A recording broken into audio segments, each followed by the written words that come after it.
সে নির্বাচন ছাড়া প্রথম ধাপে 4 বছর ক্ষমতা থাকতে চায়। এটি হচ্ছে তার প্ল্যান এ, যে এইভাবে এখন যেভাবে আছে সেইভাবে সে নির্বাচন ছাড়া 4 বছর ক্ষমতায় থাকবে। তারপরে দ্বিতীয় ধাপে যে সেটি করবে, সে দল গঠন করবে।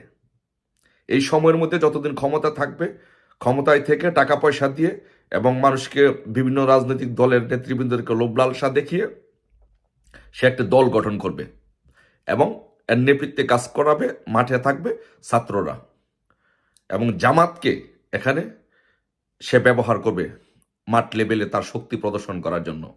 সুৎখুর মহাজন ইউনূসের এই বাংলাদেশ নিয়ে এবং বাংলাদেশের নির্বাচন নিয়ে এক ভয়ঙ্কর পরিকল্পনার কথা ফাঁস করবে, যে এই সুৎখুর মহাজন ইউনূস বাংলাদেশের নির্বাচন নিয়ে এবং বাংলাদেশকে নিয়ে কি পরিকল্পনা করছে। বিশেষ করে আজকে কথা বলবো তার নির্বাচনী এবং ক্ষমতায় থাকার যে ভয়ঙ্কর পরিকল্পনা, সেই পরিকল্পনা নিয়ে। সেই ভয়ঙ্কর পরিকল্পনার মধ্যে সুৎখুর মহাজন ইউনূসের প্রথম প্ল্যান হচ্ছে যে প্রথম ধাপে সে নির্বাচন ছাড়া প্রথম ধাপে 4 বছর ক্ষমতা থাকতে চায়। এটি হচ্ছে তার প্ল্যান এ, যে এইভাবে এখন যেভাবে আছে সেইভাবে সে নির্বাচন ছাড়া 4 বছর ক্ষমতায় থাকবে। তারপরে দ্বিতীয় ধাপে যে সেটি করবে, সে দল গঠন করবে। এই সময়ের মধ্যে যতদিন ক্ষমতা থাকবে, ক্ষমতায় থেকে টাকা পয়সা দিয়ে এবং মানুষকে বিভিন্ন রাজনৈতিক দলের নেতৃবৃন্দকে লোভ লালসা দেখিয়ে সে একটা দল গঠন করবে এবং এর নেতৃত্বে কাজ করাবে, মাঠে থাকবে ছাত্ররা, এবং জামাতকে এখানে সে ব্যবহার করবে মাঠ লেভেলে তার শক্তি প্রদর্শন করার জন্য। তারপরে সে যখন সারা বাংলাদেশে যখন তার জেলা উপজেলা লেভেলে যখন দল গঠন করা হবে, তখন সে হানা ভোট দেওয়ার পরিকল্পনা করবে। হানা ভোট দিয়ে আরো 5 বছর থাকার জন্য সে চেষ্টা করবে। তার মানে এরশাদের শাসনামলের মতো এরকম 9 বছর থাকার জন্য ইউনূস এক মেগা প্রজেক্ট নিয়ে আগাচ্ছে। আর এই মেগা প্রজেক্টকে, ইউনূসের রাজনৈতিক উচ্চবিলাস মেগা প্রজেক্টকে বাস্তবায়নের জন্য সে যে ভয়ঙ্কর পরিকল্পনা করছে, সেটির জন্য সে যেই কাজটি করবে সেটি হচ্ছে যে প্রথমে বিএনপি সহ অন্যান্য দলগুলো যদি কোনো রাজনৈতিক চাপ দেয়, নির্বাচনের জন্য যদি কোনো চাপ সৃষ্টি করতে পারে বিএনপি সহ অন্যান্য রাজনৈতিক দলগুলো, তখন বিএনপি এবং অন্যান্য রাজনৈতিক দলগুলোর সাথে সে নেগোসিয়েশন করবে। সে মিডিয়াতে এবং প্রচার করবে যে আগামী 1 বছরের মধ্যে নির্বাচন দিবে। যদি ওই রকম পরিমাণ বিএনপি এবং অন্যান্য রাজনৈতিক দলগুলো যদি চাপ সৃষ্টি করতে পারে, তাহলে সে বলবে আগামী 1 বছরের মধ্যে নির্বাচন দিবে। কিন্তু আসলে সে 1 বছরের মধ্যে নির্বাচন দিবে না।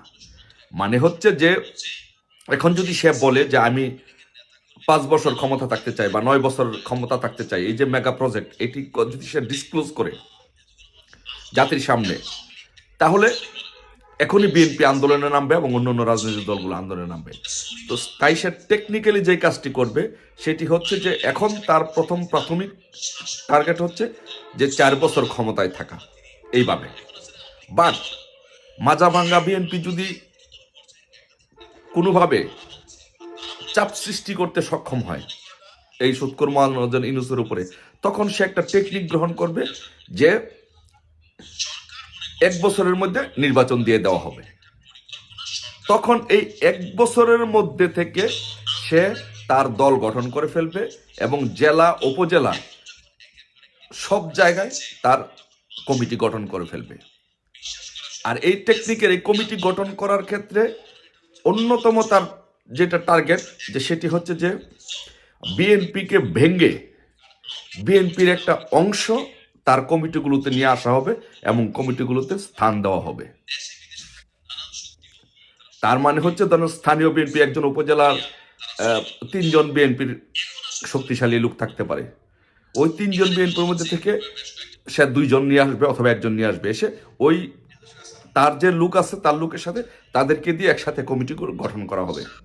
তার মানে হচ্ছে বিএনপিকে দুর্বল করে বিএনপিকে ভেঙে তার দলটা করা হবে, যাতে মাঠে সে অবস্থান করতে পারে। তারপরে এইভাবে চলতে থাকবে। এভাবে চলতে থাকার পরে যদি বিএনপি বড় ধরনের কোনো চাপ সৃষ্টি করে যে সারা বাংলাদেশে কমিটি গঠন হওয়ার পরে তারপরে সে যেটা যেটা করবে যে একযোগে হঠাৎ করে বিএনপির কেন্দ্রীয় নেতৃবৃন্দকে, যারা প্রভাবশালী নেতৃবৃন্দ আছেন, মনে যুব দলের সভাপতি, সেক্রেটারি, ছাত্র দলের সভাপতি, সেক্রেটারি এবং স্থায়ী কমিটির সদস্য, প্রভাবশালী নেতৃবৃন্দকে একযোগে গ্রেপ্তার করা হবে, একটা আতঙ্ক সৃষ্টি করা হবে বিএনপির মাধ্যমে, এবং তাদের উপর একটা স্ট্রিম রোলার চালানো হবে।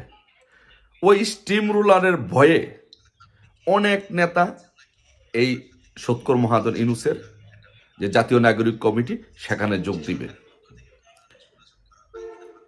তারপরে এইভাবে তার দলটাকে সারা বাংলাদেশে শক্তিশালী করা হবে। 1 বছরের মধ্যে জেলা, উপজেলা এবং নগর কমিটিগুলো গঠন করা হবে। এটা হচ্ছে তার অন্যতম প্ল্যান।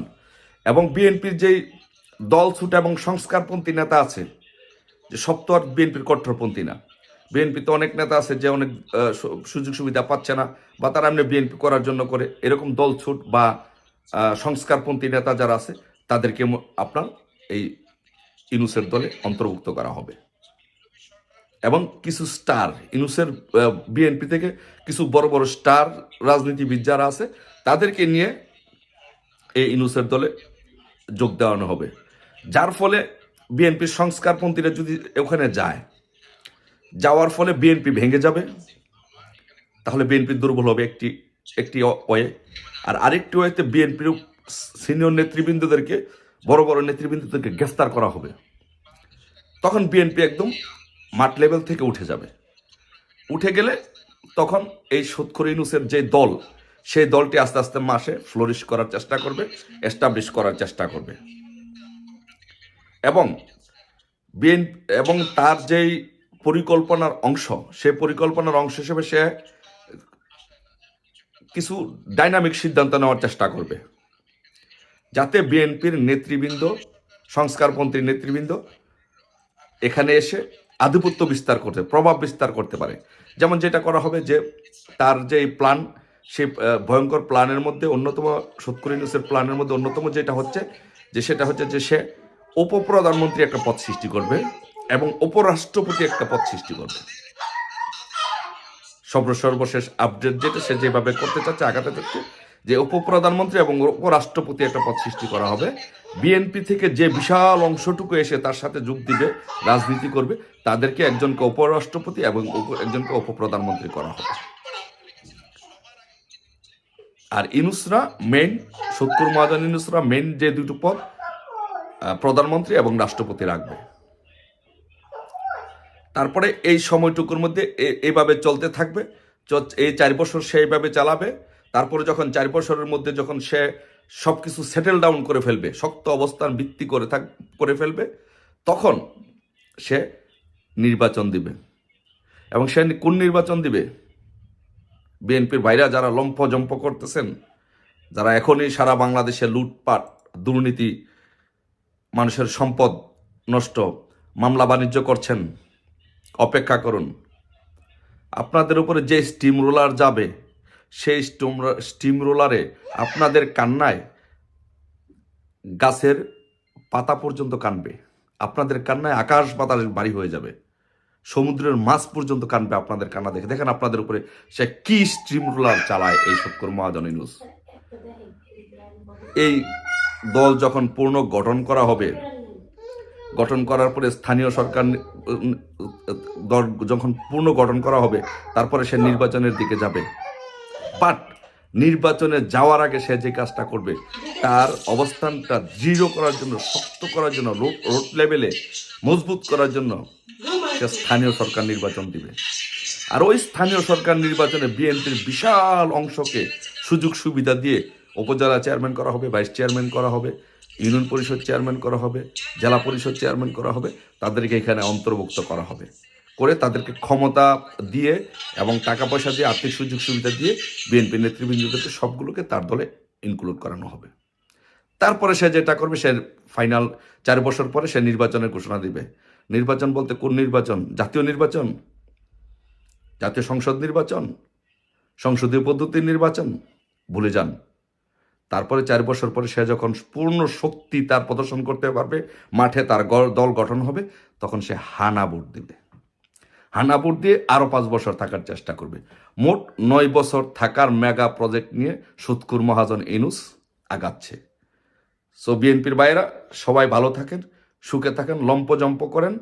এটা আমার এই বক্তব্যের পরে রুমের লাইট নিভিয়ে যার পরিবার পরিজন আছে একটু ডান্স করেন তাদেরকে নিয়ে, যে এত বড় সুসংবাদ আপনাদের জন্য। এত বছর আন্দোলন করছেন, 17 বছর আন্দোলন করছেন, 17 বছর আন্দোলন করার পরে এখন বাংলাদেশে, সারা বাংলাদেশে লুটতরাজ করছেন, লুটপাট করছেন, আওয়ামী লীগের নেতাকর্মীদেরকে অত্যাচার নির্যাতন করছেন, তাদের ব্যবসা বাণিজ্য ধ্বংস করছেন। এত শান্তি, এত আরামায়েশ, এখন একটু যত দ্রুত সম্ভব পরিবার পরিজন নিয়ে লাইট নিভিয়ে একটু ডান্স করেন সবাইকে নিয়ে। সময় বেশি দিন পাবেন না, যে কোনো সময় আপনাদের উপরে স্টিম রোলার শুরু হয়ে যাবে।